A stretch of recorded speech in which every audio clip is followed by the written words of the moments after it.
Panorama group, जो सोचता है वो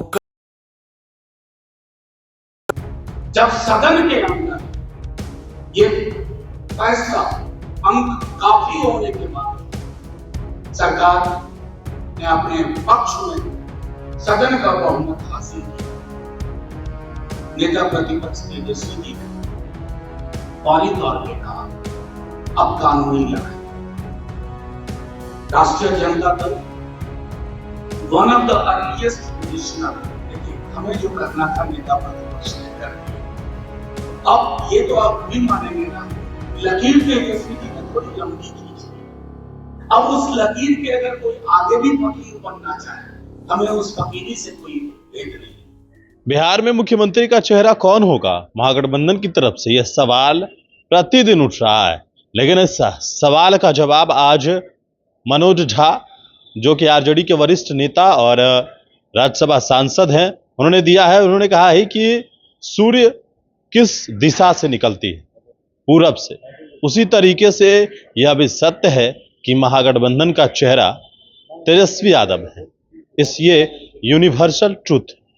और नीतीश कुमार ने जो योजना को लेकर प्रचार प्रसार करने की बात कही और हरी झंडी दिखाया, इस पर भी मनोज झा ने कहा है लकीर थोड़ी लंबी खींच दी है और लकीर के आगे कोई फकीर भी बनना चाहे तो हमें कोई आपत्ति नहीं। सुनिए उस पूरे बयान। सुबह सुबह परेशान कर दिया आप लोगों को। कुछ बातें आप देख सकते हैं, हमारे तमाम साथी जो इस वक्त उपलब्ध हो सके, हम सब आपके समक्ष हैं।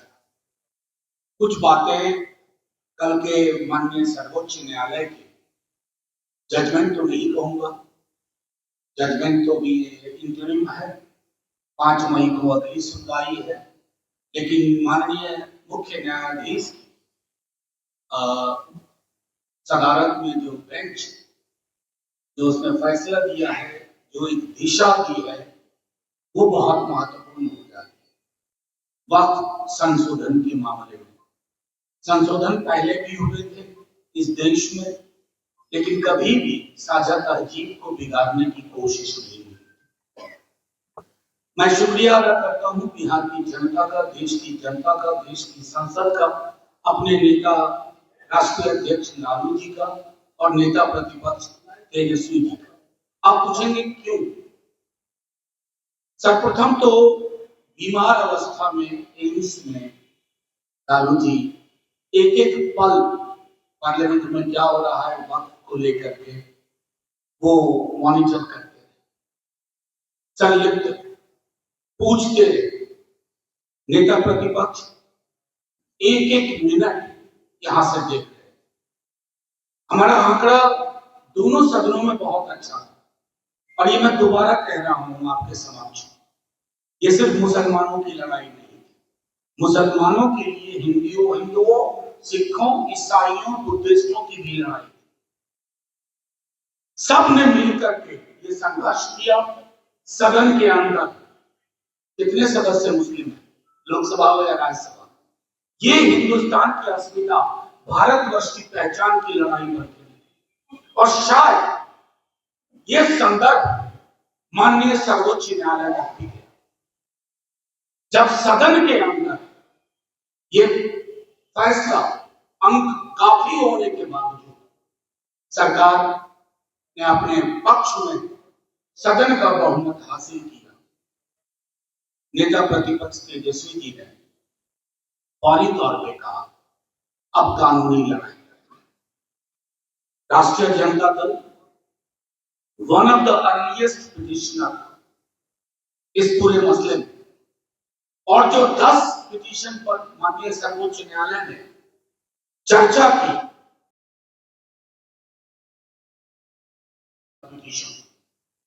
मैं ये बात इसलिए अंडरलाइन कर रहा हूं कि ये सियासत का सवाल नहीं है राष्ट्रीय जनता दल, ये सवाल था इस देश की पहचान का। और मुझे बेहद खुशी है कि 2-3 जो महत्वपूर्ण पहलू थे उस पर सर्वोच्च न्यायालय ने एक दिशा दी, जैसे वक्फ बोर्ड और वक्फ काउंसिल, सरकार को अंडरटेकिंग देनी पड़ी, उसमें कोई नियुक्तियां नहीं होंगी, उसकी संरचना में कोई बदलाव नहीं होगा। नॉन मुस्लिम्स की मौजूदगी, उसके बारे में भी स्पष्ट तौर पर निर्देश दे दिया गया। एक्स ऑफिसियो जो पहले भी होते के अलावा कोई नहीं होगा। तीसरी चीज, समुदाय की अपनी स्मृति होती है। सदन में भी लोगों ने कहा कोई चीज 600 साल पुरानी है, 800 साल पुरानी है, 900 साल पुरानी है, किनको कहां से कागजात हुआ? अभी बिहार में जमीन का सर्वे हो रहा, कई लोगों के पास कागजात नहीं। और एक लोक स्मृति को असल में सोच क्या है? इस भाजपा की सरकार जो कि बिहार में भी विद्यमान है, दोबारा से नीतीश जी की अंतरात्मा फिर जब उस करवट बैठी, इनकी ये अर्थव्यवस्था संभाल नहीं पा रहे। तो जब अर्थव्यवस्था नहीं संभलती है तो मोनेटाइजेशन ऑफ जमीन आपके लिए पैसा उगाही का तरीका हो जाता है। आपके मित्रों की लंबी फहरिस्त है, आप उनको उपकृत करना चाहते, नाम लेने का कोई फायदा नहीं। अभी बहुत सारे मसले हैं। वक्फ का जो संशोधन आया, जो विधेयक, जैसे 5 साल प्रैक्टिसिंग, अब ये ऐसी चीजें हैं, कहां जाकर के एम्प्लॉयमेंट एक्सचेंज की तरह तो है नहीं। एम्प्लॉयमेंट एक्सचेंज में आप जाके कहते हैं तो उसी तरह के मुस्लिम एक्सचेंज, हिंदू एक्सचेंज, मैं हिंदू हूं, मैं मुसलमान हूं, मैं 6 बरस से हूं, मैं 4 बरस से हूं, मैं 7 बरस से हूं। ऐसी सरकार को ये संदेश गया है कि बहुमत का मतलब बुलडोज करना नहीं होता है।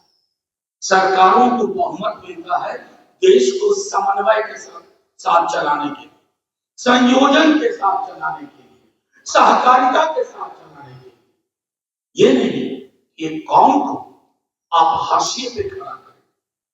और मुझे बेहद खुशी है, दोबारा दोहरा रहा हूं, बिहार ही नहीं पूरे देश की आवाम, किसी भी समाज के हो, उनको ये स्पष्ट हुआ कि ये तौर तरीके देश को नुकसान करने, बर्बाद करने, और इसलिए आज आपके समक्ष हम आकर के माननीय सर्वोच्च न्यायालय का भी धन्यवाद करते हैं और उनसे उम्मीद करते हैं कि जो बाकी पहलू हैं, जो परेशान करने वाले पहलू हैं, लिमिटेशन एक्ट को बहाल किया गया है। मैं छोटे में समझाता हूं, एक बड़े उद्योगपति का मकान एक अनाथालय पर बना हुआ है, देश के बहुत बड़े उद्योगपति, अब कोई डिस्प्यूट नहीं रहेगा, पूरी प्रॉपर्टी यतीमों की जो प्रॉपर्टी थी उनकी हो जाएगी। तो ये दरवाजा खोल रहे थे अपने उद्योगपति मित्रों को औने पौने दाम में जमीन, और इसलिए हमारा मानना है कि माननीय सर्वोच्च न्यायालय का इंटरवेंशन, उनकी जो पहलकदमी है वो बेहद सकारात्मक है।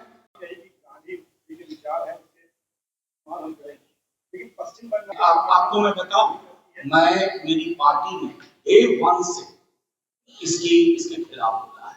देखिए, इस देश का मिजाज है शांतिपूर्ण प्रदर्शन, हिंसक प्रदर्शन कहीं भी हो उसके पक्ष में किसी को नहीं खड़ा होना चाहिए।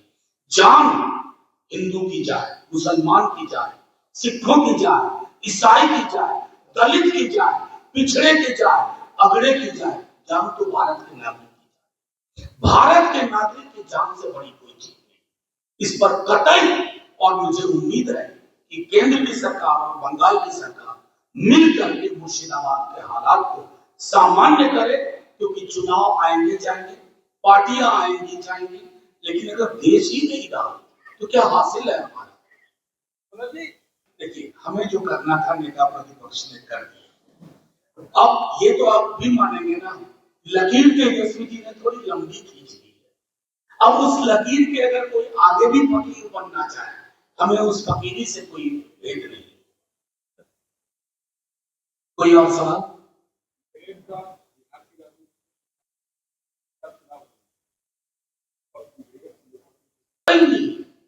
ये सियासत से जोड़िए ही मत।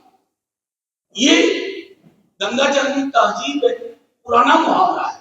मैं तो ये कहूंगा कि मैंने सदन में एक बात कही थी, दोहरा दूं, इस देश में ईदगाह कहानी प्रेमचंद ने लिखी, हामिद ने चिमटा खरीदा। क्या आप में से कोई बता सकता है कि चिमटा किस दुकान से खरीदा था?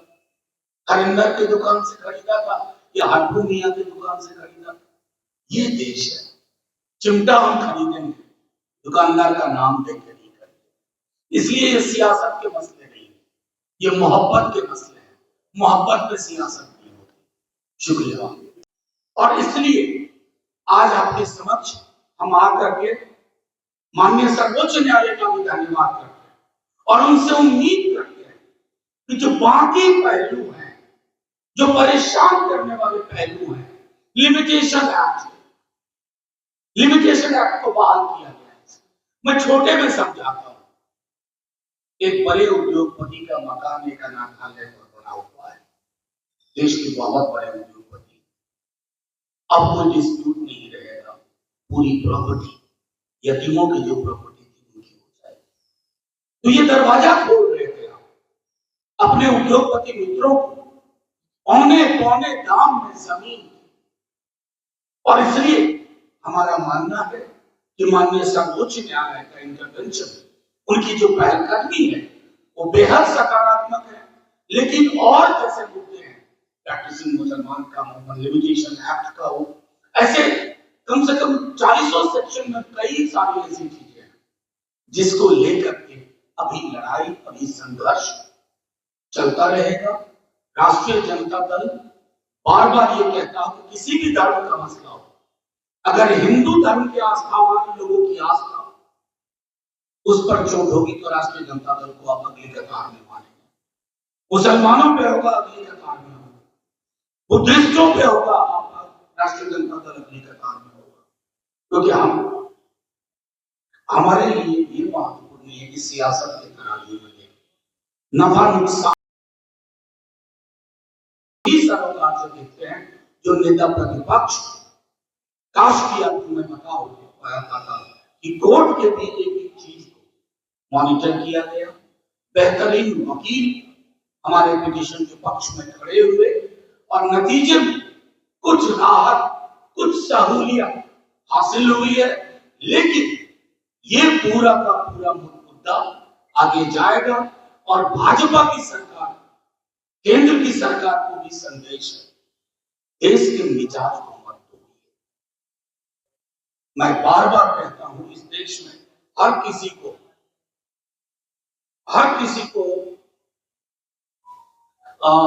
ये कहने का अधिकार हो कि हम जैसे मेल जोल से रहते थे वैसे ही रहेंगे। मुझे दुख इस बात का है, पता नहीं नीतीश जी को पता भी है कि नहीं कि ये एक्ट पास हो गया। ऐसा शायद पता हो तो चिंता का विषय है, अगर नहीं पता तो उससे बड़ी चिंता का विषय है। ऐसा नहीं होता है कि सत्ता में बने रहने के लिए सरोकार से समझौते किए जाए। और मैं एक आखिरी टिप्पणी करने से पूर्व अपने साथी से कहूंगा, मेरा मानना है कि आपके माध्यम से इसको लाने का मतलब था कि आपको ये बताएं कि ये एक अर्धविराम है। पूर्ण विराम तभी संभव हो पाएगा जब इस तरह के फैसले जिससे समाज में फासला बढ़ता है, वो फैसले वापस होने होंगे। और ये बात हम गांधीवादी तरीके से करके दिखाएंगे। हमारे पास बाबा साहब अम्बेडकर ने संवैधानिक उपकरण दिया, उसका इस्तेमाल हमने किया।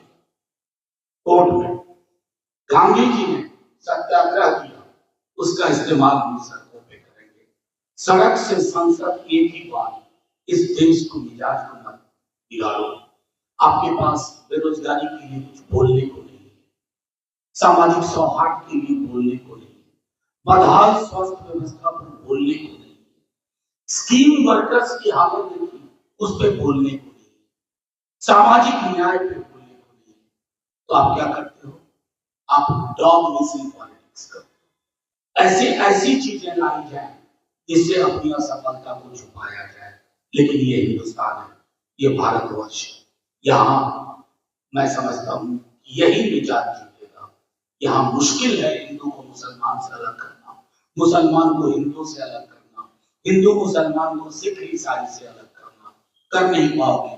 कई लोगों ने माजी में भी अतीत में भी कोशिश की, वो सारी कोशिशें नाकामयाब हुई, ये भी होगी।